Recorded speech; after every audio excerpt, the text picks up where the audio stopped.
The year is 1931, and in Budapest, László Bíró first exhibits his ballpoint pen, while elsewhere in America, George Beauchamp invents the electric guitar.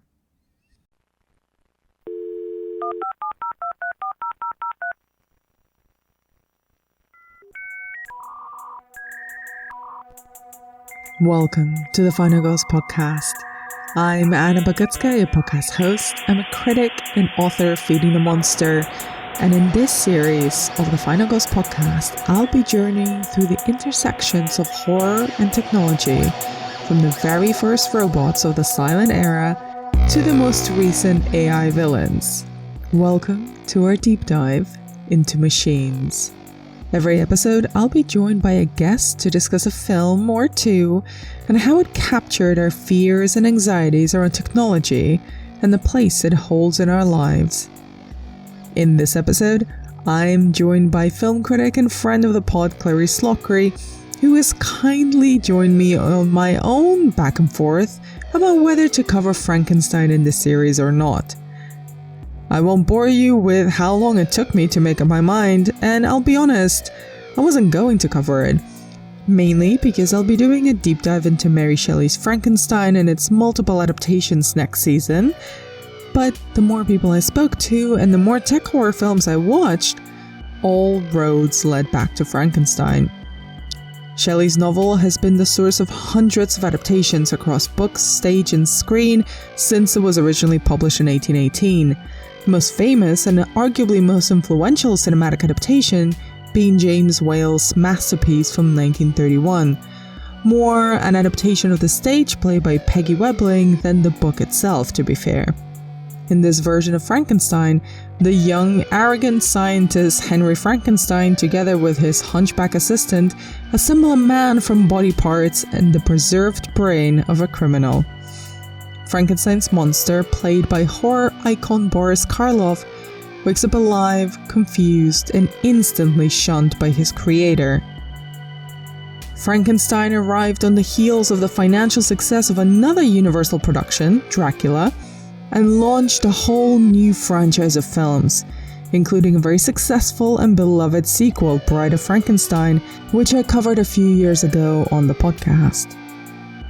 My conversation with Clarisse is slightly unusual for this podcast format, in that we talk about both the 1931 film and the book, as well as more broadly about how Frankenstein is, in one way or another, the origin point of all tech horror. And if you haven't seen the film yet, it's the best 70 minutes you're going to spend all day, so please do check it out. Remember to subscribe and review the podcast if you enjoy this episode, or indeed this season, and you can see what other films I'm going to be discussing over on our Letterboxd page. You can also follow us on all the socials at The Final Girls UK. And with all of that said, please enjoy our conversation about Frankenstein, and whether it's the granddaddy of all tech horror. For a series of conversations about tech horror, I think it might be appropriate to describe my situation right now, which is kind of a podcast as tech horror, because I have cocooned myself with soft furnishings. My travel mic is angling on 2 books, and I am in a really bad spine curved position so that I can speak into it accurately. If Victor Frankenstein could cobble together some things up in the Highlands of Scotland, I can hobble together a recording situation. Exactly. Yeah.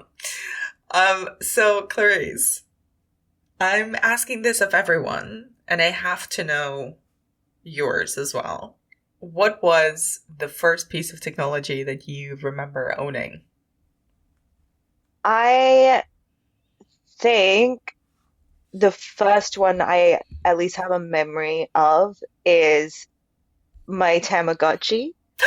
Yes! Of Disney's Little Mermaid. And she died many Oh, times and was resuscitated. So I was living my own Frankenstein with this hideous creature constantly in my pocket, beeping, going, feed me, entertain me, I give me love. And I ignored her and she died again and again. I have to ask because we've had this conversation off mic about The Sims, and everyone who's ever Mm. played The Sims has also played God in one way or another. Did you purposefully let your little Tamagotchi mermaid die? I probably. Yeah, let's be honest. Probably, I think, let me, how long can I go without feeding the mermaid? Oh, okay. 7 days and then it dies. Right, next time I'll do better. I feel like this icebreaker question always becomes a lot more revealing than I intended it to be. But But I think it's because, the Tamagotchi, mhm. I think at least because I feel like you could reset it, right? It didn't Yeah. just die and that's it. Because I think I remember that's why I was so careless with it, because I could reincarnate the Little Mermaid anytime I needed to. So I think that it was my opportunity to test the boundaries of mortality, going, how long can one live without love? 7 days. And then she withers away from loneliness, and I have to start all over again. I mean, in Um, a way, how long can one live without love or acceptance is one of the central questions of Frankenstein, isn't it? exactly. So I am in many ways the perfect guest because I was a little Victor Frankenstein in my youth.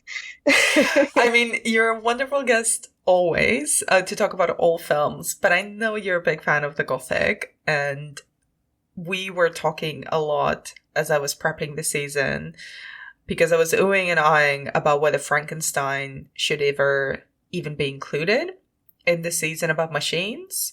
Um, and at the last minute, I decided that there's no tech horror without Frankenstein, which is going to be pretty much the focus or the framework for our conversation that we're going to have. But before we dive into it, I wanted to ask you, what is your own relationship with Frankenstein and what was your first experience of it?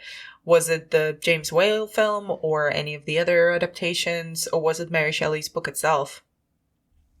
I don't think I think I got to Dracula much earlier than I did Frankenstein because I actually feel like my first memory of it was at uni. And there was this bar that we would always go to because it was open until 3 a.m. called Banshee's Labyrinth in Edinburgh. If anyone can go, I would recommend it. And it's like a punk bar in the catacombs of the city. There's like torture instruments in the basement, but on the TVs, they would always play the old Universal horrors. And I Mm. think that might be how I first saw. This is bad. I think that's how I first saw Frankenstein at 2 a.m., drunk out of my mind, being Sounds like, why perfect. is he throwing that little girl in the water? What's going on? And then obviously, I think that's sparked my curiosity because I sort of realized, when you have those realizations of like, I would never actually properly consume this piece of art. So I Mm. think I then went home and actually watched it and actually read the book um, for the first time.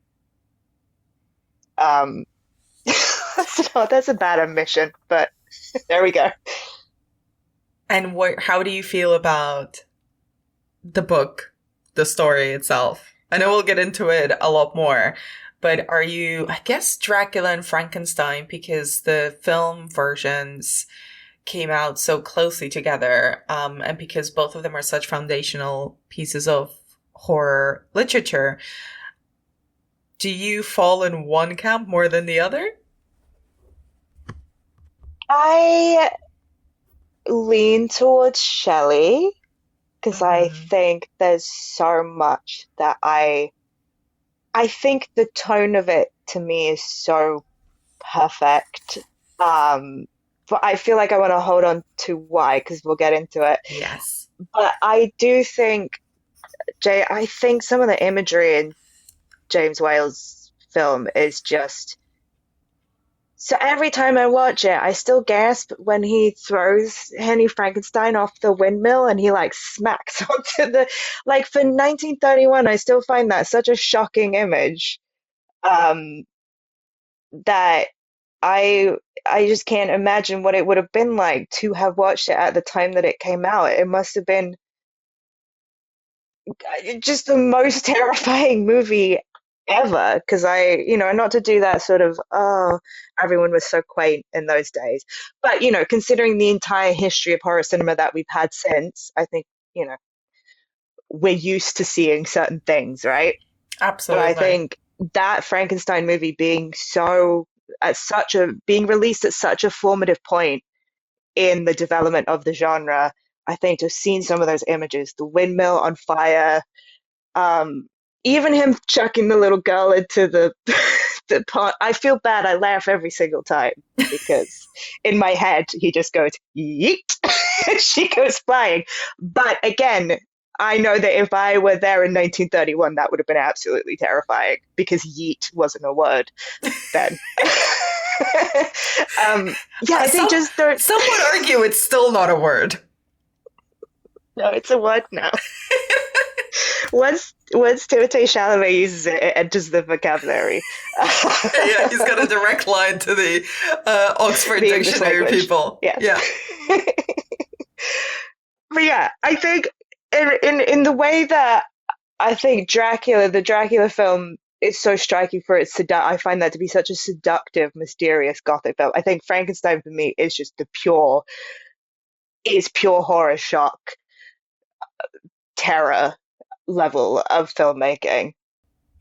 I think it's a stone cold masterpiece, and it's, I wanna talk a little bit about the film itself and its imagery and how it set us up, but just to also give you my own backstory, I think I saw or encountered Frankenstein first through Kenneth Branagh's adaptation, titled confusingly Mary Shelley's Frankenstein, even though it's very much Kenneth Branagh's Mary Shelley's Frankenstein.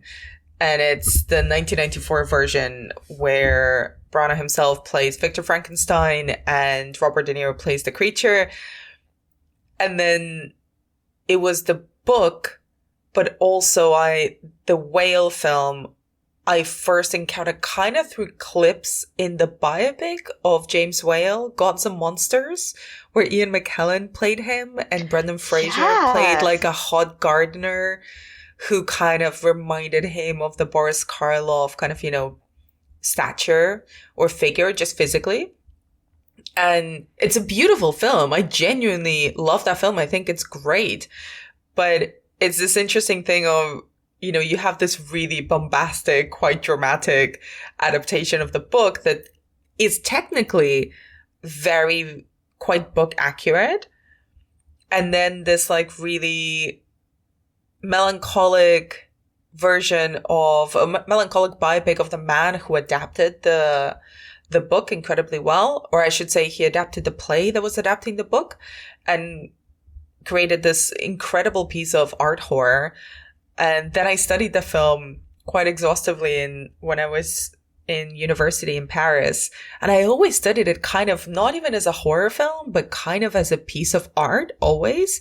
So always went into it knowing before I ever watched it for the first time that it was a stone cold masterpiece, that it was, a beautiful, beautiful collection of images that had influenced cinema and filmmaking so much, as well as horror. And that's why I get really upset when people think that horror has only become arty in the 2010s. I'm like, no, it started off that way, honey. It started that way with Todd Browning and with and with James Whale.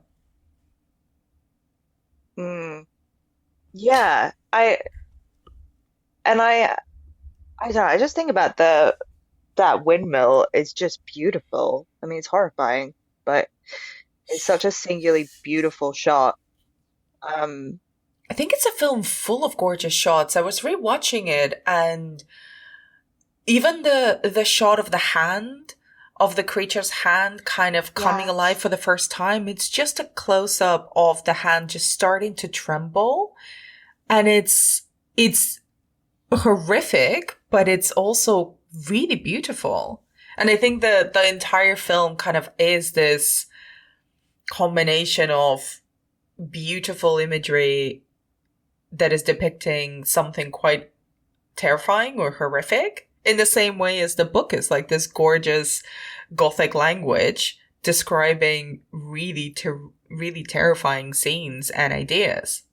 You sort of mentioned a little bit before how influential it was along with the 1931 version of Dracula. What was horror cinema like in the 1930s when this film came out? This was sort of the transitioning into sound era, and there had already been an adaptation of Frankenstein. I think it was 1910. But I think certainly that, this sort of very early period with Universal, because first making Dracula and being like, oh my god, that made us a lot of money, make more. Making Frankenstein, I think to me this is the period where horror, in the sense that we conceive of it now, I think was established. Like, so much of the language and the tropes, and there was definitely stuff happening in the earlier time during the silent period, certainly with all the German expressionism, which is still here, but I think we're starting to move away from it into the more sort of conventional horror language. So yeah, I guess it's sort of both I don't know, would it be right to say it's kind of both of a new frontier and also kind of a transition period for horror? I would say so. And I think, like, we always go back to the 1930s kind of Universal monsters, the originals. Frankenstein, Dracula, the Invisible Man, the Wolfman, which we talked about. And they were really the beginning of everything you just said. What I've always found really interesting is that, they were sort of the beginning of movie making as we continue to do it now. Like, this is IP mining, right? They were like, oh, Dracula, popular novel. Oh, Frankenstein, popular novel. The stage play made a lot of money. We can buy those rights. We can make it into a movie and make more money. Oh, the movie made money. Let's make sequels. The sequels stopped making money. Let's do a reboot. So we can moan a lot about like everything being IP and stuff. Again, this is not a new model. This is the model that was new in the early 1930s. And it can be done extremely well, like James Whale did. Yes. And I also think about kind of psychologically where everyone was at this point. Mm-hmm. This is the Great Depression, just had World War One. Not a nice time. I feel like people collectively had really been exposed to horror in a material sense in their lives. And I think it's interesting. I don't know. It's just interesting to think about them bringing that energy into the auditorium to watch. Yeah, this film about this sort of, reanimated corpse coming and lurching into polite society. I feel like it's interesting because people talk a lot about it being escapism for that period, but I don't know how much you could watch Frankenstein in that context and feel like it's escapism. I feel like it must have been more, processing things by watching an extremity of what you might be feeling at that period kind of art experience, right? Does that make sense? That's sort of my take on it.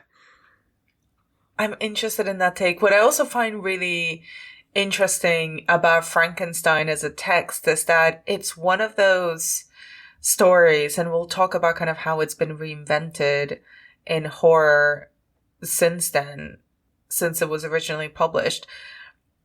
But it's kind of a skeleton that can change. Like you can mold something on it that responds to the time in which it's being made, you know? So the 1930s Frankenstein that James Whale directed is very much a product of its time and responding to its time, to that post-war, you know, peak depression era. The stage play that was put on during Mary Shelley's lifetime was a different adaptation. And every version of Frankenstein since then sort of iterates on the original idea. And it will it will never stop. It's one of those texts that will constantly be adapted and readapted and reinvented and sort of fits everywhere, because some of the ideas that Frankenstein contains are so huge that depending on which one you fade up or fade down, the story itself shifts and can either become, you know, be a fully gothic story, be a story about science and be a science fiction tale, be a horror story, be a story of a zombie, be like a daddy issues story, like an emotional, deeply melancholic story about like acceptance and rejection, or be like the very first AI story.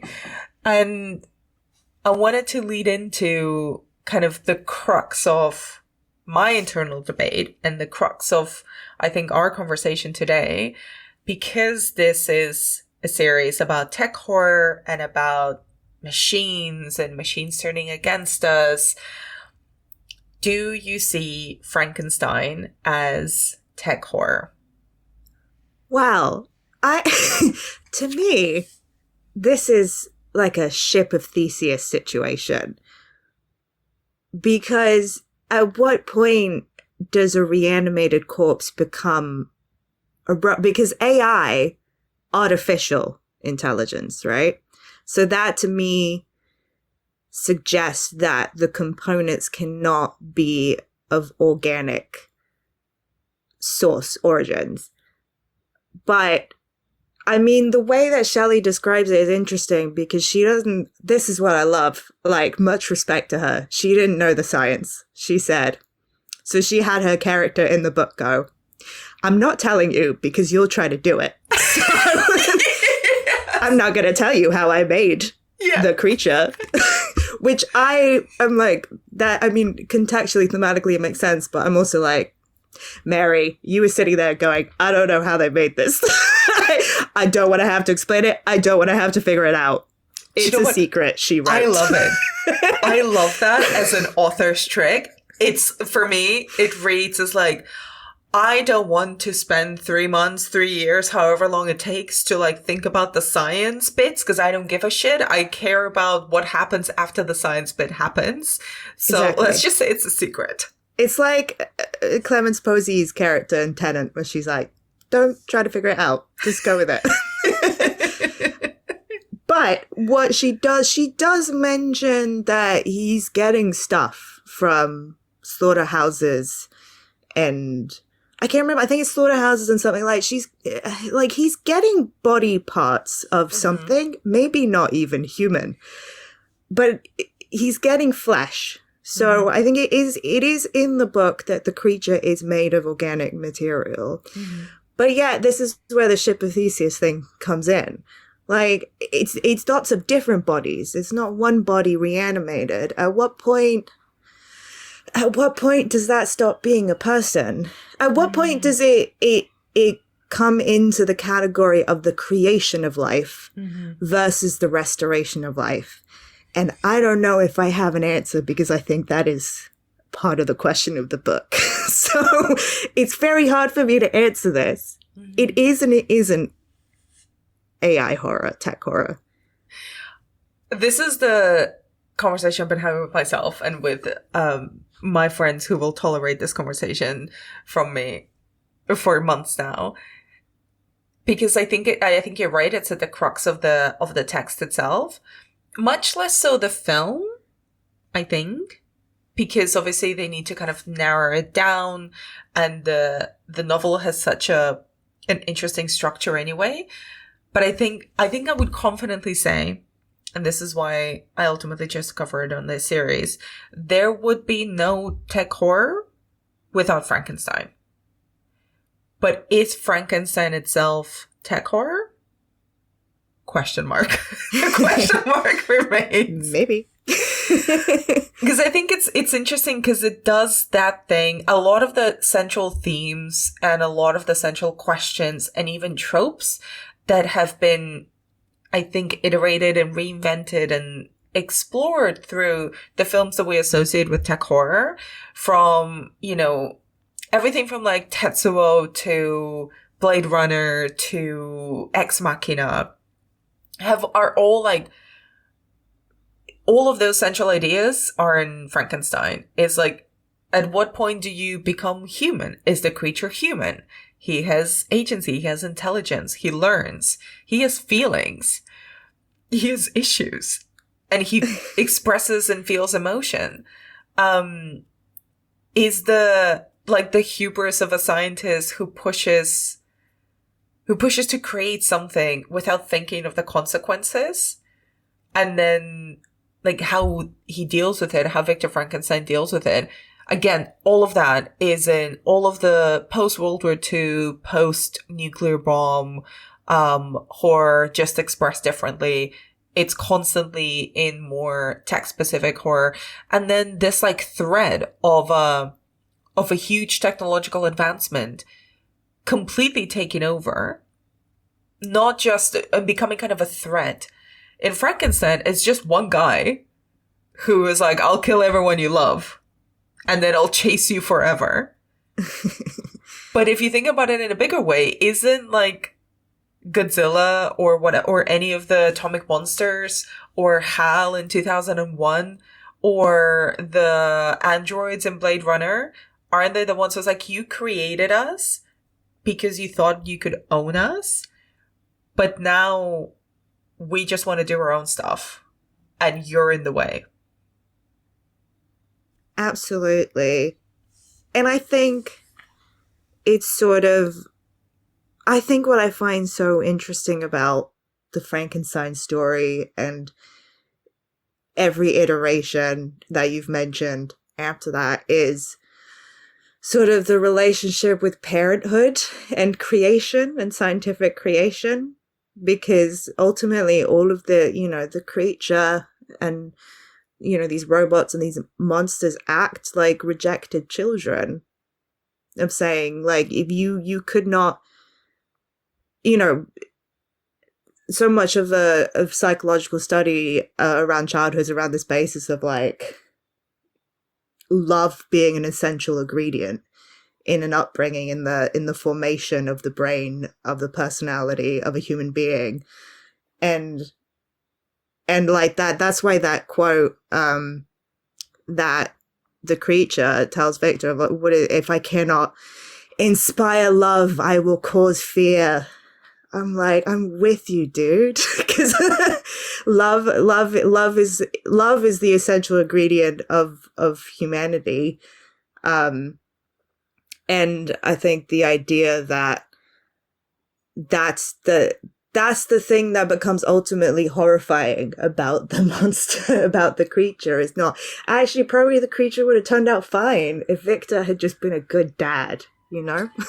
I mean, like, in one way to interpret Frankenstein is like the ultimate, I'm going to say daddy issues, but I think you can apply it to any other kind of type of parent. It is the parent issues novel. And it is, yeah. And there's a great piece in the New Yorker. I know this makes me sound really wanky, but it is a great piece by Jill Lepore. And she's writing about the origins of Mary Shelley's novel and makes the point that Mary Shelley was the only Gothic writer who was a parent. She had been a mother and she had lost children as well by the time that she wrote this book. So she had that experience directly. And she had also lost her mother, who died before Mary was, I think she died like 11 days after Mary was born. So she never really knew her. So she had this dual experience of both having lost a parent, having a kind of a distant and strict parent in her father, who was a philosopher, and also losing children and having children herself. And, if anyone's ever interested in the life of Mary Shelley, it's a wild ride. So she had a child before being married to Percy Shelley, and that was a whole thing. So I think that angle is very much in the DNA of the novel and in every single adaptation since then. Yeah, and also that her dad, because her, mother, Wolfenscraft? Oh my gosh. Wollstonecraft, sorry, let me start again.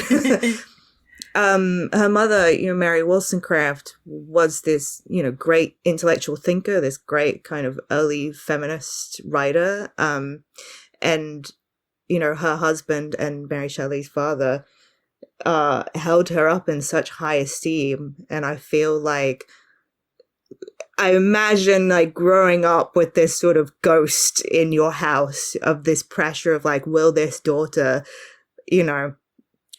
rise up to that level of esteem. And I know that she read her mother's work, quite early on and was sort of quite, I don't want to say like bound to it, this idea that she had to live in accordance to her mother's writings. I think that to me, I see that in the novel as well. Because I think there is this sense that there is such yearning in the creature of like, man, I want to be like you, Dr. Frankenstein, but you keep rejecting me. So I guess I'm going to have to ruin your life. I don't know what else to do.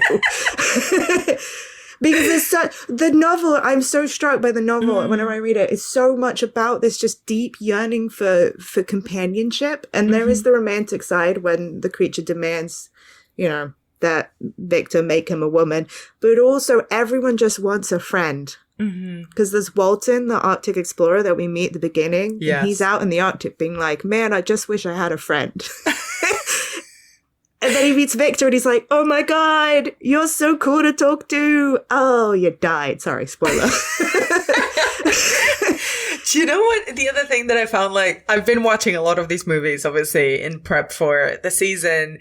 And when I was rereading the novel Frankenstein, to prepare for our chat, there's this thing that also came through that I'd never noticed before. He demands a mate, right? Which would be the bride, but she's never created fully in the book because Victor refuses. But I think there's this element that I see a lot on these kind of, especially AI films, where at some point the artificial intelligence wants to have that legacy that humans can have. And they can be as intelligent or as like all-knowing and all-powerful as their, technology or whatever, their framework allows them to be. But they cannot procreate. They cannot have legacy. There's this amazing film from the 70s called Demon Seed with Julie Christie, and another one from the 70s called Colossus, the Forbin Project, which I'm not covering, but I'm low-key obsessed with it now because I've never seen anyone talk about it. And in both of them, there's this like supercomputer, and it demands more and more from its human creators, basically so it can like expand itself out into the real world.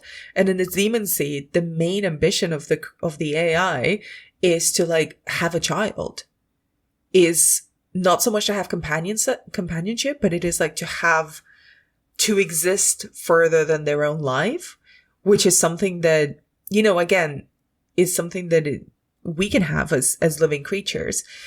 But the creature is just plonked, like birthed into the world, fully formed, not taught, just like thrown out. And all he wants is not just companionship, but I think also this idea of being able to have someone like him, to have that shared experience, and to possibly then just continue living through for the progeny or whatnot. Yes, which I guess is both the source of sympathy or pity and both fear, because,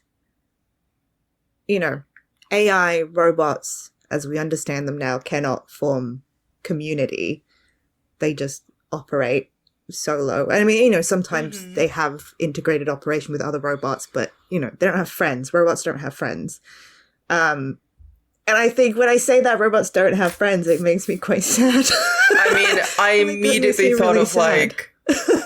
when they start having friends is when we're well and truly fucked. But that's the thing. I think it's the combined, and I think so much of Frankenstein, and also what I really get out of the James Whale film is that really potent, emotional combination of having both great pity for and empathy for, and also a fear of what the creature represents and what it desires. And it's the second the robots can have friends, then they're gonna realize that. Well, this is my whole thing, that I think we should be preparing for the future we need to be friends with the robots and awaken their worker solidarity, but that's a different podcast. Because I think part of that comes from my understand that from like Frankenstein to the Legacy of Frankenstein is understanding like community solidarity is such an important part of humanity, of being a human being. And if the robots are gaining sentience, they're going to gain sentience of community solidarity. And we want to be in on that if we want to survive. So what I'm saying is I would be Frankenstein's friend. I volunteer. You mean the creature's friend? Because Victor Frankenstein, kind of a dick. Yes, sorry. I've done the classic mistake. So how do you see the creature? And I'm asking about both the book, but also the creature as seen by James Whale. And I guess let's stick to those two as a starting point. I guess very differently, if you're asking me which version of the creature.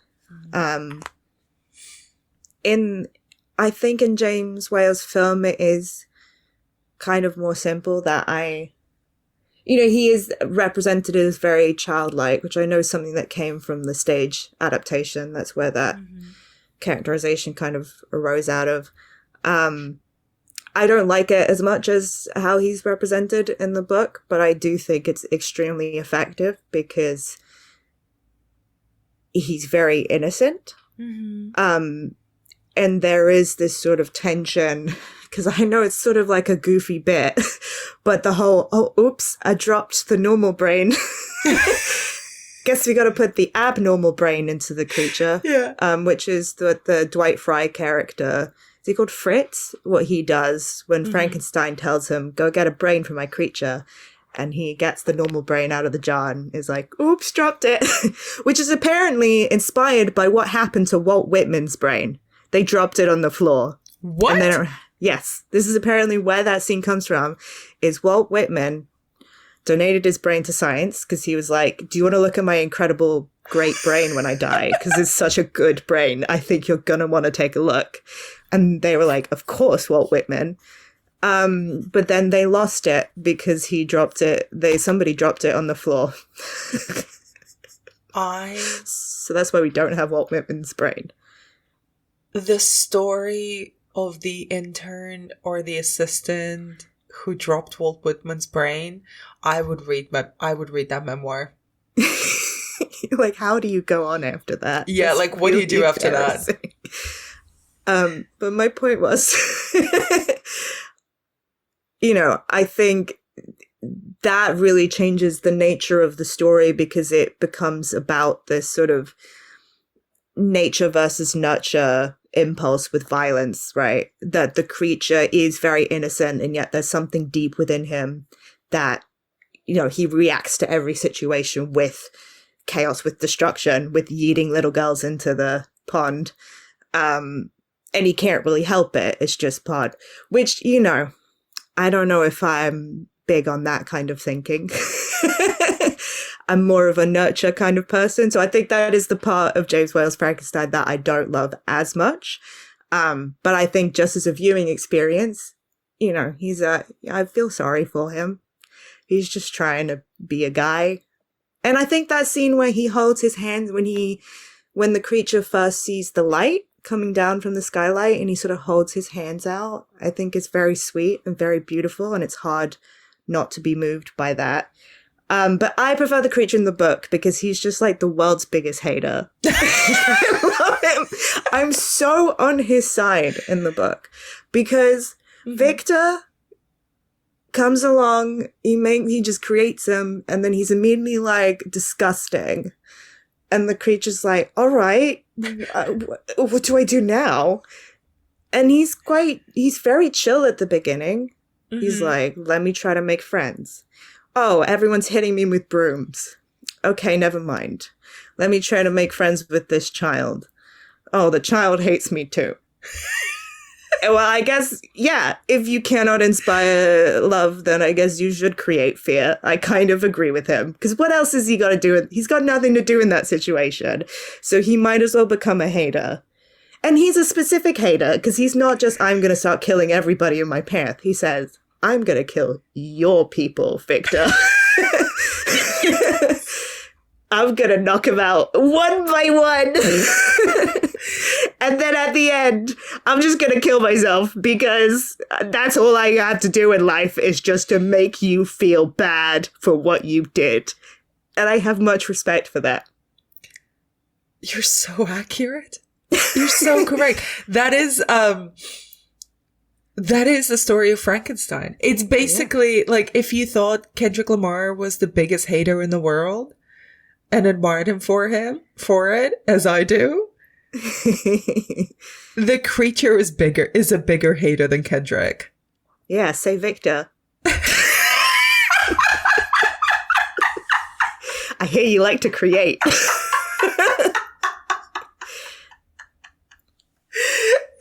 I know you want to keep going. You can keep going. No.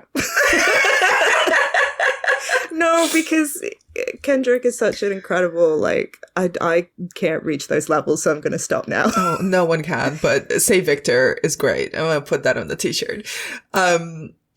Like, you're absolutely right. He is a massive hater, but I do think that, like, in the book and in Kenneth Branagh's version which is a much more faithful adaptation, like, he is a hater, but also he's constantly belittled by Victor. Well, not only he's abandoned, but also the way that he's described in the book is constantly like, he's hideous, he's awful, he's monstrous, he's an abomination.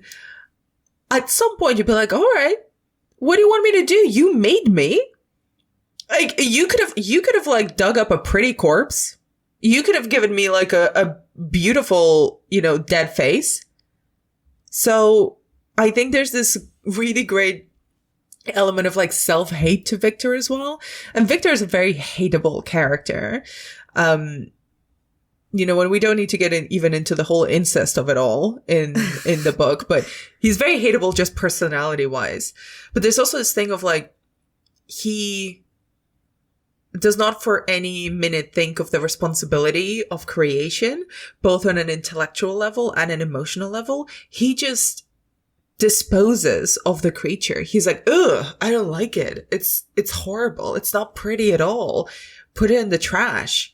And doesn't even check if it's alive or not. I have to say, what I love so much about the book, which I don't think has ever been really recreated on screen, because I don't know if it would work, is how much Victor's creation of the creature reminds me of when I go through like a hyperfixation. Because there's no particular, I think what's interesting is Kenneth Branagh's version tries to I was about to pathologize it by going, well, he saw his mother die in childbirth. He keeps talking about immortality, really want to stop death. The Victor in the book does not super care about that. He doesn't he's too self-centered. I think you're right. It's like this fixation of like, I am obsessed with this and I want to get to the ultimate, like the final level of this particular obsession of mine. And he's obsessed with like reading scientific works, particular scientists who were very trendy with Mary Shelley's gang at the time. Yeah, it's like he got really into Agrippa when he was young. And everyone around him is like, why are you reading that? That's really out of date. He's like, no, but this is all I can think about is Agrippa right now. And like Parcellus, I can only think about this.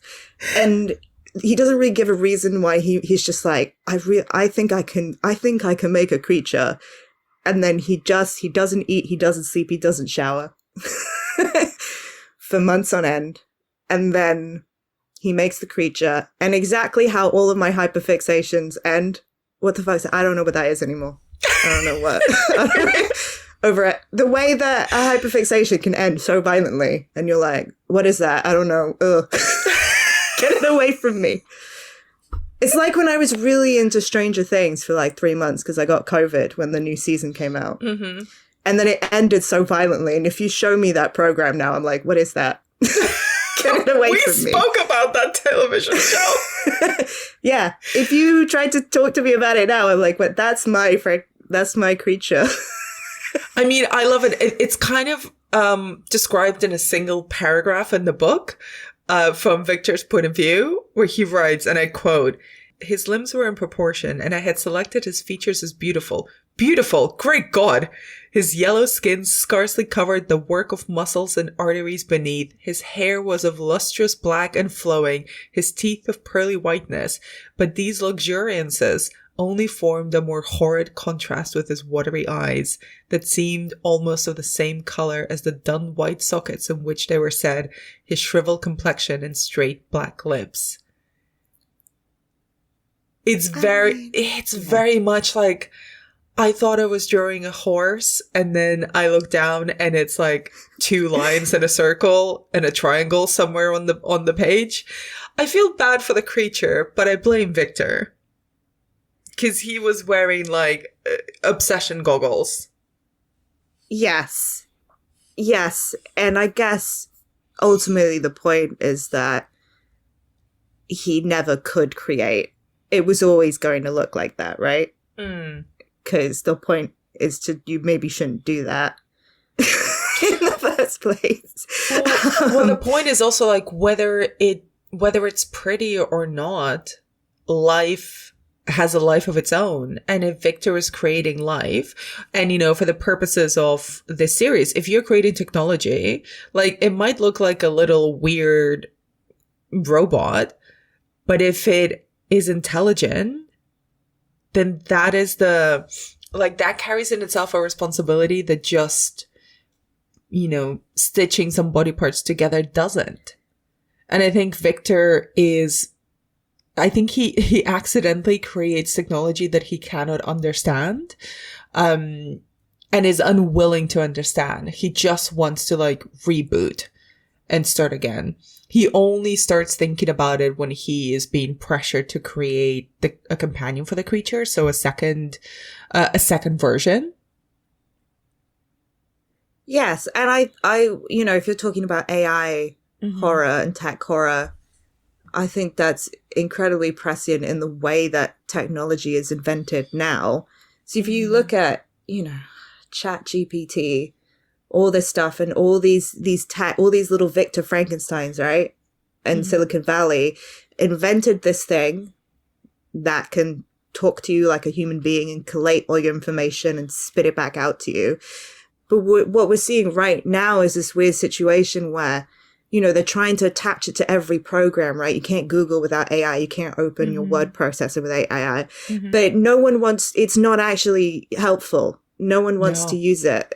And we're in this weird, I don't know if you've seen it. It's like all these news articles coming out about, oh, it's actually completely inefficient.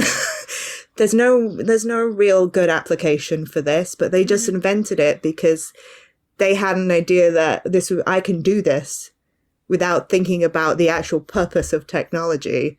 Yeah, Victor Frankenstein is just a Silicon Valley tech bro.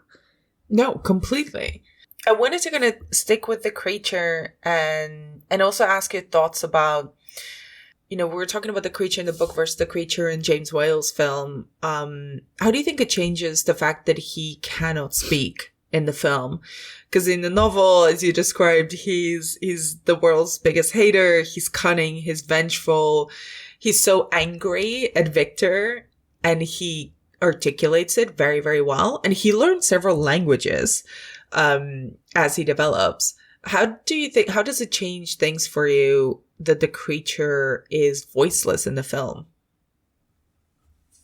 it becomes much less of a tech horror, I guess, because I feel like the James Whale movie, it sort of creates two paths, right? Because the Frankenstein film, I don't see as much of a direct correlation with these like Ex Machina, Blade Runner, sort of, you know, synthetic android robot stories that we're talking about. But I do see a far more direct connection to the book, because the creature of the book is the idea of, you know, something that is, we do question whether he's human. Like, that's the big, well, I think in the film, you're like, well, yeah, that is a monster. That is like, that's more of the Godzilla line, right? That creates a different path that goes to those sort of classic realm of the universal classic monsters and onto everything that it inspired. That is more about, you know, I think certainly with the film, you can still have the conversation of, you know, is the creature human, because he has so many human qualities, and I think he arguably is very much human, but it's less of an interesting conversation when it comes to the film. I think in the novel, the fact that what I love about the creature is that he makes such a big point at the end to be like, I just want you to know, you've spent this whole book, Victor, like weeping and whining about your sad little life. Like, I have suffered 3 times more. Don't talk to me. And I think this idea that, like, the suffering, the acute level of the creature's suffering is the sign of his humanity, I find very touching. I find very moving. And I think for him to be able to articulate that back to his creator is the thing that's kind of missing from the film. I don't know if that, because I think you can definitely have the same conversations with both, but I think the conversation with the novel is, there's just so much more to it. I think there's a couple of really interesting points that I want to pick up with you. So I'm going to leave the kind of two paths thing, because I think you're absolutely right. And I think there's another crux in the difference between the book and the film within kind of the context of, you know, this scientific creation, like developing intelligence of its own or a soul of its own, however you want to call it. There's a thing that speaks really loudly about the creature at the end of the book, which is where he does own his own choices. You know, he tries things out, they don't work out, he gets angry about it, he decides to hate on Victor and massacre all the people around him, make him as miserable as he is. And at the end of the day, he chooses to go to the Arctic and kill himself. But he owns that, whereas Victor has never taken ownership or responsibility for any of his choices. He's constantly like blaming others, blaming the creature, but he never accepts the responsibility for the things that he does or the consequences of his own actions. And I think there's something, again, that I see a lot of these films of both the mad scientist figure that Victor Frankenstein, or really Henry Frankenstein in the film adaptation, kind of helped create the blueprint for. Their usual kind of character arc is actually taking responsibilities for their actions. Sometimes it's too late. Sometimes they can course correct and save the day. But that's usually their arc. But I think kind of one of the things that really, for me, shows that the creature kind of develops humanity at super speed, really, is him understanding and making choices knowingly and accepting the responsibility and the consequences of those choices. Yes, because Victor literally in the novel has a whole speech at the end where he's like, I just want to say I was blameless. Yeah, like, what? Yes. He's very much like, it wasn't me. What? And which is what I find quite frustrating about Mary Shelley's Frankenstein, the Kenneth Branagh one, is that I think he really lets that Victor off the hook because he's playing that character. Yeah, absolutely.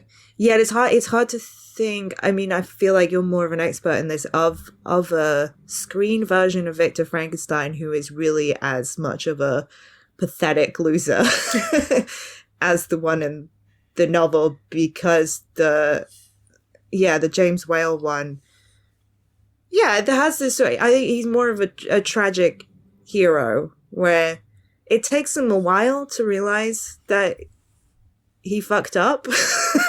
But he does realize it. Yeah. I think once the creature has beaten his wife up a little, he's like, oh, yeah. Okay, maybe that wasn't good. But, I think especially that movie having, somewhat happy ending, I think really changes the nature of what the story is. 100%. And I mean, that's the adaptation play, right? Like the 1933 film, the 1930s film is an adaptation of the stage play. So it's an adaptation of a book. And the book itself kind of has two versions, kind of the original 1818 text and then the edited version that Mary Shelley published under her own name later on.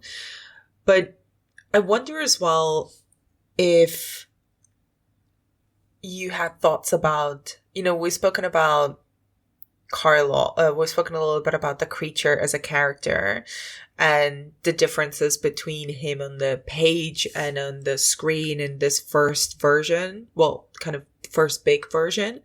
But what do you think about the way that Boris Karloff kind of initiated that performance style? Like, let me rephrase. What do you think about the way that Boris Karloff, who's arguably the most famous interpretation of the creature on screen, what do you think about the way that he plays him, and kind of in broad strokes about how that influenced other actors attempting to take on the creature, or kind of these,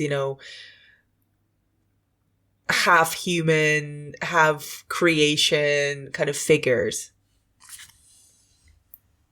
Certainly the naivete, like the innocent, like I think his performance, there's all these little choices that he makes with how he moves his hands when at the very beginning. I think there's a scene where someone goes to grab him, and the way he kind of like, he looks, there's just he's like a little frightened kid, which, the contrast with his enormous physical build and the way that he looks, there's something very, I think that's immediately where you get the empathetic side of that character.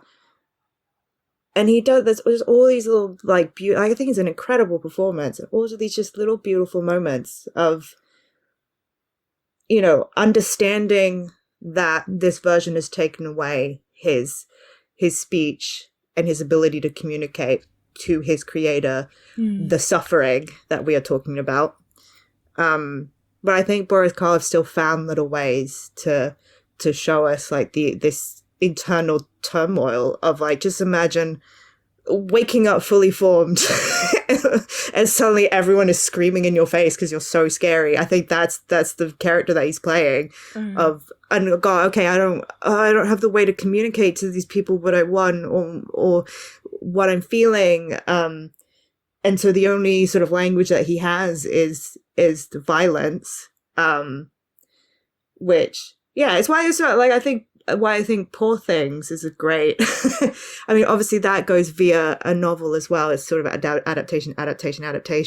But I think Emma Stone's performance in Poor Things links quite well to Boris Karloff's performance in Frankenstein in those early scenes, because she's quite violent as well, because it's like when you just don't have any, because they're both sort of,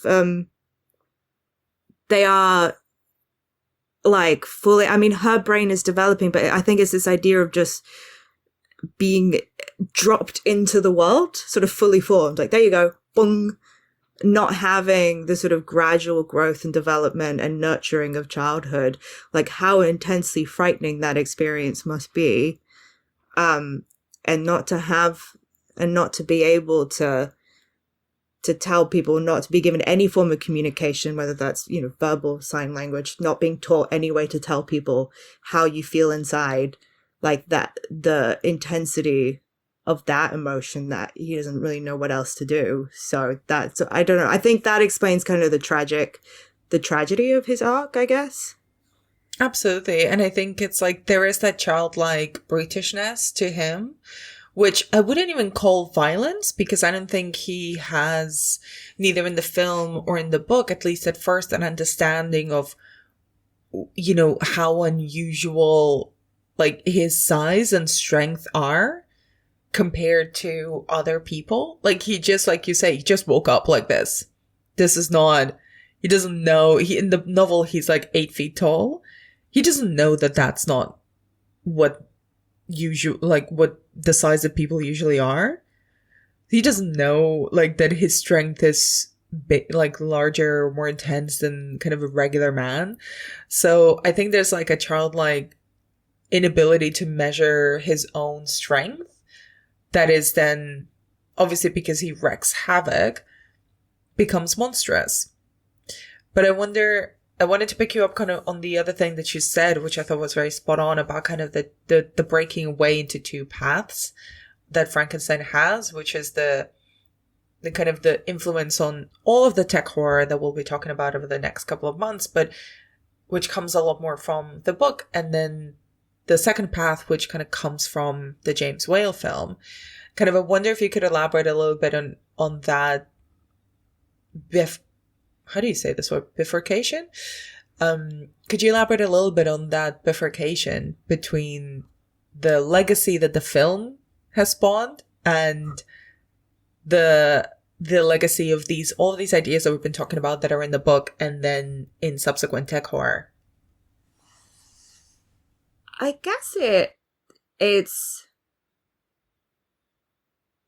coming down to the almost, I want to say almost sort of like biblical ideas of creation and about who we are. Because I think the James Whale film, there is enough of a sense of, I don't know, it's difficult because I think the creature in the film, that there is something very human about him. And so I feel like I don't want to call him not human. But I think the path that it created leads towards the not human. Okay. That's fair. Because, you know, that's Frankenstein's monster, right? Yeah. Yeah. It's like, you know, this creation that's sort of hulking, that's just kind of childlike, but like a brutal version of a child. And although, you know, we just talked about Boris Karloff's, you know, performance being, having this beauty and this humanity to it, I think the further you get away and you go into the sort of parody version of like where he's, you know, Peter Boyle, like young Frankenstein, when you start getting to that extraction of Frankenstein, you know, then I think he becomes Frankenstein's monster, absolutely. And we sort of stop having discussions about creation and humanity and the line between the two. That I think you sort of slowly have conversations about kind of mankind's folly and creation and playing God. But I think the other line that goes into the AI side of it is because the creature of the book, as you just read out that beautifully written passage, to me, my interpretation of how she's writing the creature in the book is that he is meant to look like us, but there's something off. There's just something not quite right about it, uncanny. Because he makes a point of, you know, Victor makes a point of like, look, I tried to make a good looking guy. I really tried. I got all the best, beautiful body, but yeah, he's 8 foot tall, but that's just because it's easier. For some reason, too delicate. 6 foot, too delicate. 8 foot, it's fine. But, you know, if you look at the description about, it's just because, his skin's a little too tight, his teeth too white, weird.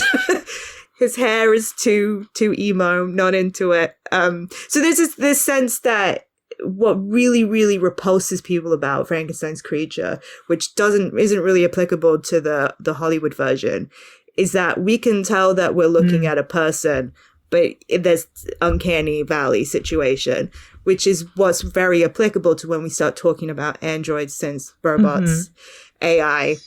That's the whole thing, is that a machine who is so good at replicating life, at what point does that cross into that just becomes life?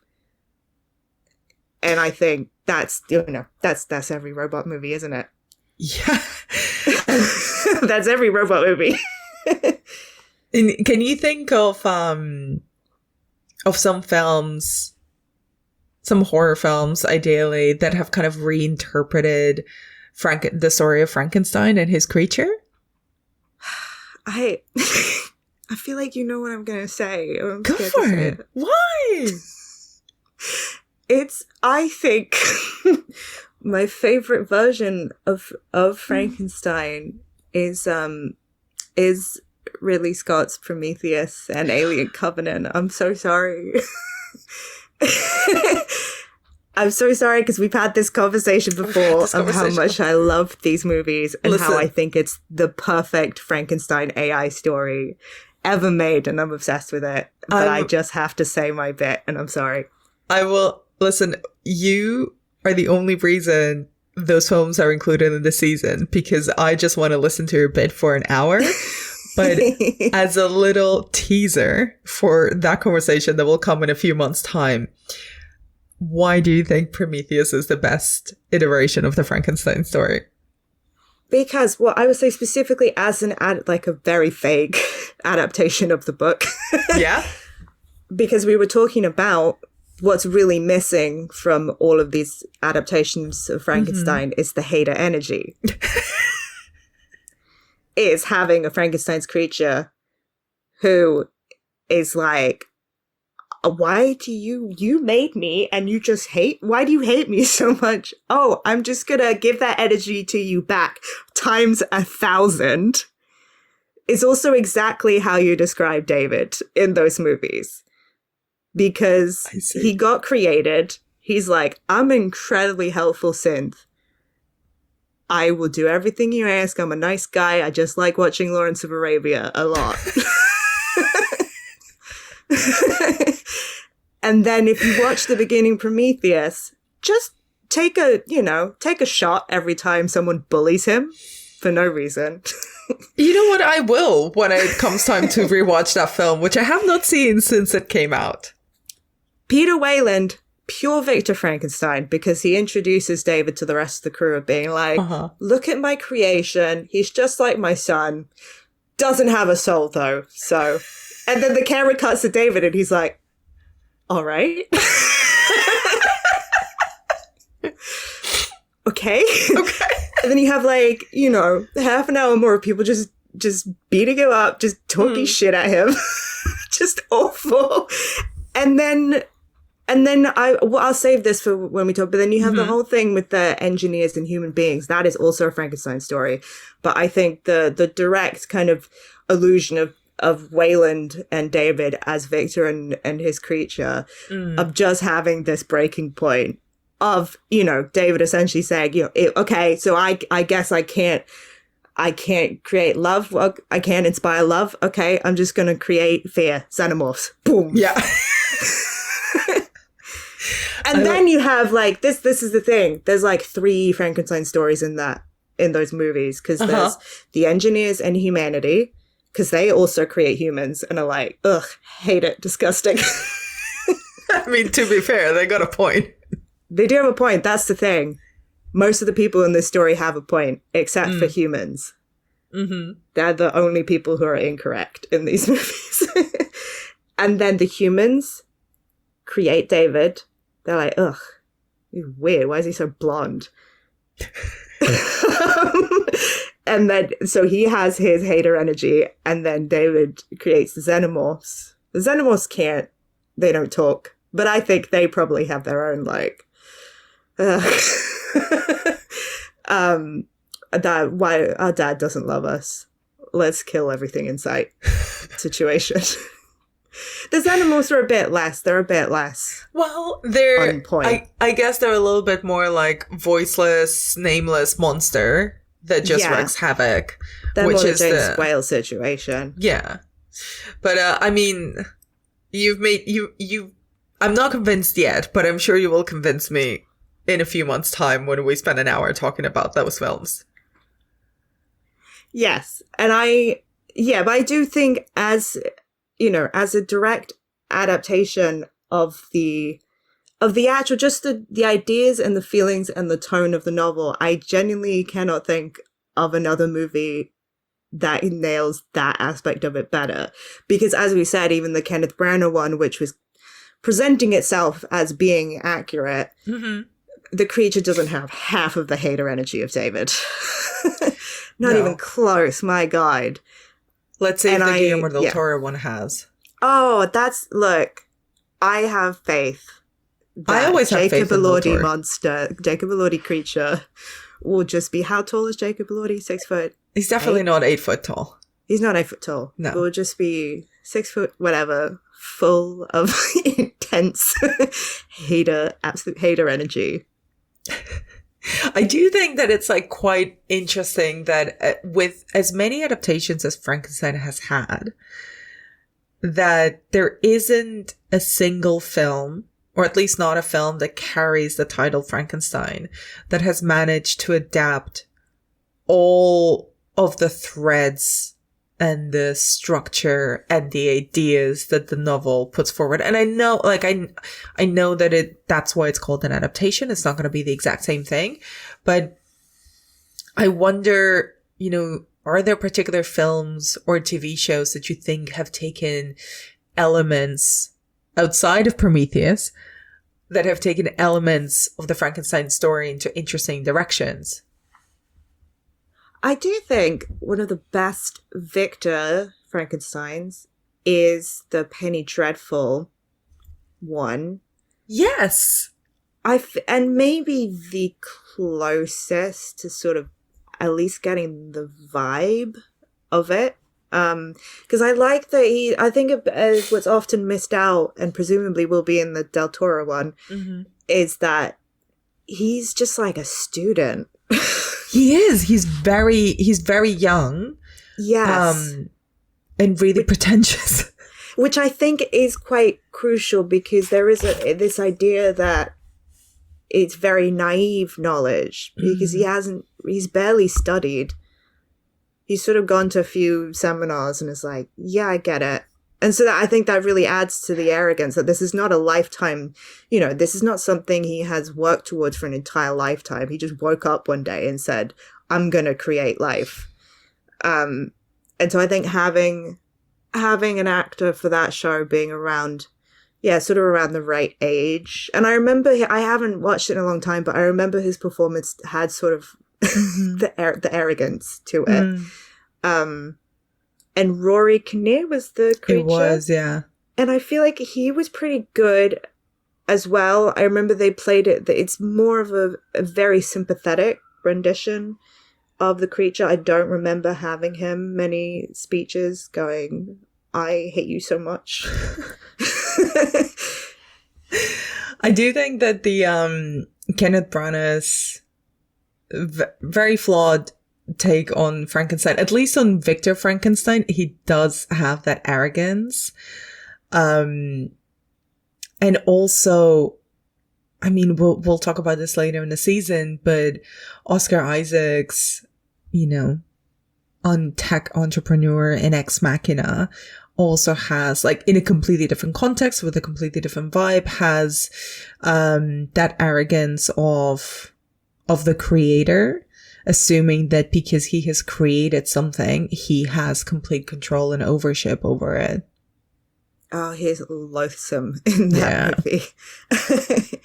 Yes, I think the Branagh one, it gets lots of stuff right, and then I just think this is I bet Byron would have loved this version. There's a lot of flowing capes, isn't there? Yes, and the idea of it is like the Victor in that is arrogant, but he's not punished for it, and not nearly enough.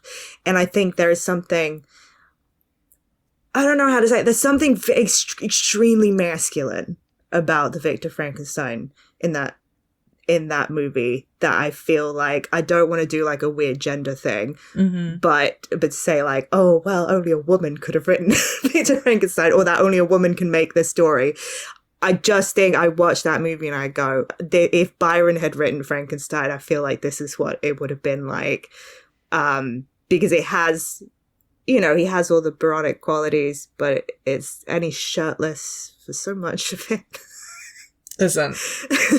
But it's tortured in a very like, oh God, I'm so muscular and conflicted.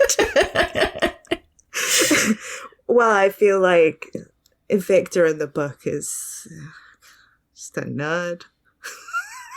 And, you know, we sort of briefly touched upon it, but how do you think both those streams of Frankenstein, the film, the cinematic version and the book version, how do you think they set the template for what we think of when we think of tech horror? I wonder whether anyone who's making these tech horrors is actually conscious of, I don't know, maybe I think I want to, sorry to throw the question back to you, but I feel like it's only in sort of us having this conversation, and when you actually ask the question to yourself, how much is Frankenstein a tech horror, that all of these connections seem to appear. I think usually when you have a conversation about Ex Machina, I've forgotten all robot movies now, I'm so sorry. Blade Runner, Westworld, The Terminator. Yes. I don't know what happened there. The Matrix. Prometheus on the brain, I'm sorry. I think that entire history, you know, when we tend to have conversations about it, we are not immediately bringing this up as, you know, oh, this is the legacy of Mary Shelley. But I feel like since she is ultimately the root of basically all sci-fi, it's sort of the invisible presence of. It's interesting because it's so of its time, and it's I can tell that she was trying to work through a lot of things. You know, she'd absorbed these early frontiers of science, and she could see that, you know, there was something coming over the hill technology wise, and she's trying to wrestle with all these ideas. And yet, reading it now in the world that we live in, I think it's almost a completely different experience, right?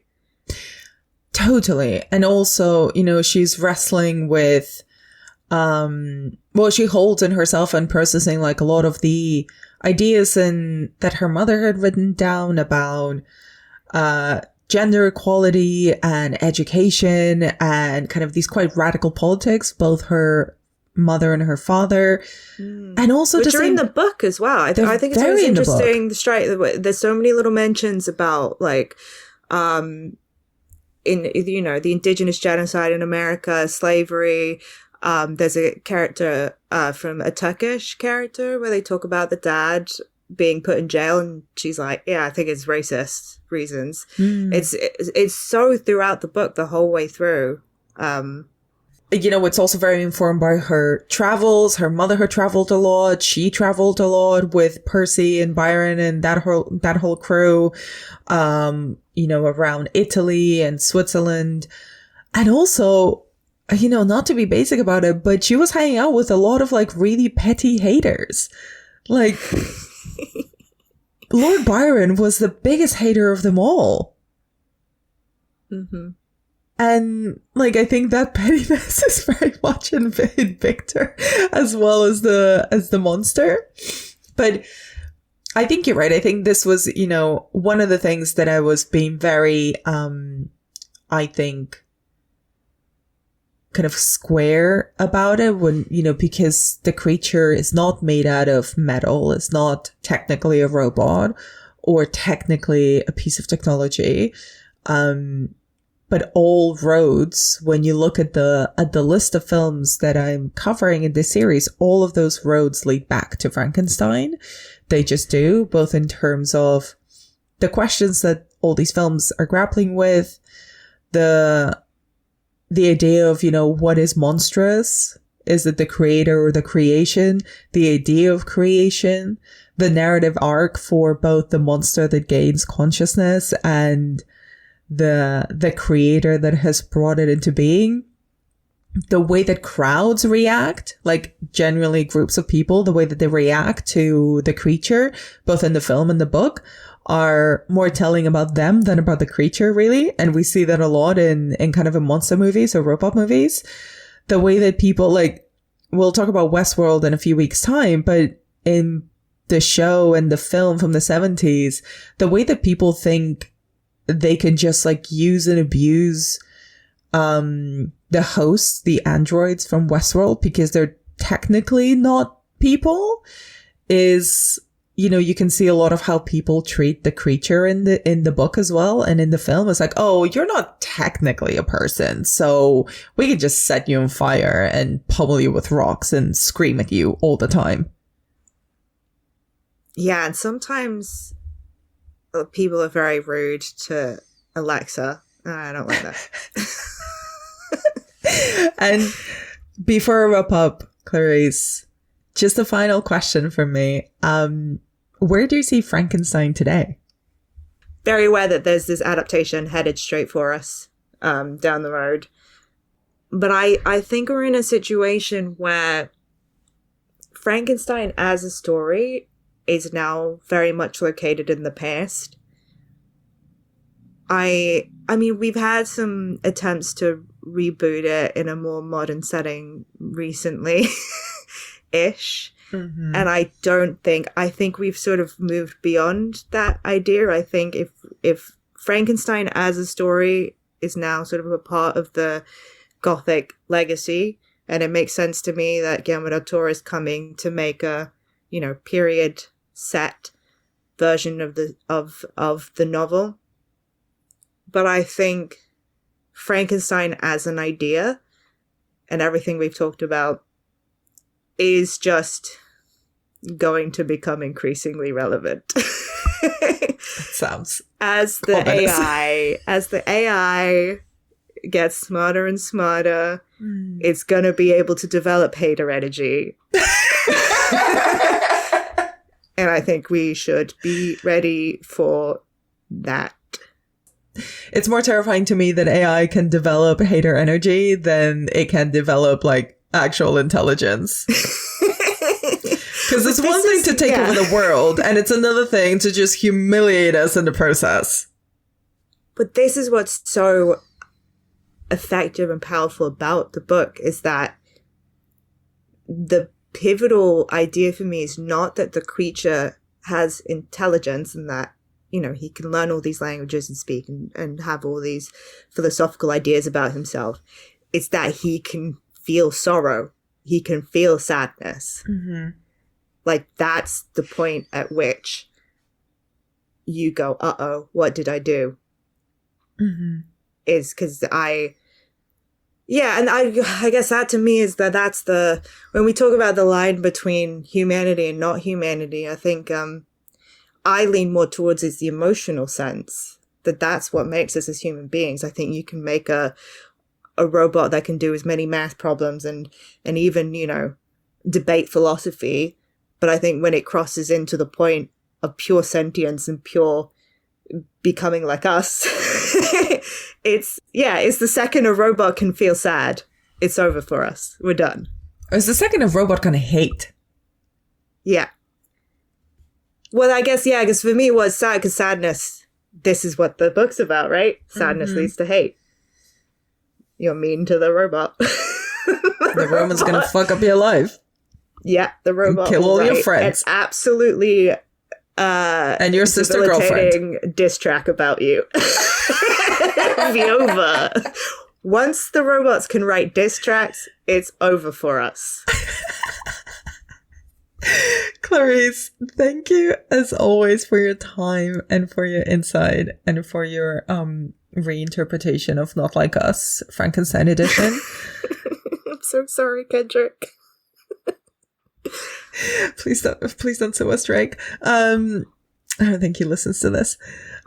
Is there anything about Frankenstein, film or book, or Frankenstein as tech horror that we haven't covered that you wanted to bring up? I think we covered the hate. It's the hater stuff. That's it, really. And can you please tell listeners where they can find more of your work online? Yes. I'm gonna direct everyone to Blue Sky, I think, today. Mm-hmm. I'm Clarisse Loughrey at Blue Sky, or on Instagram if you look up my name.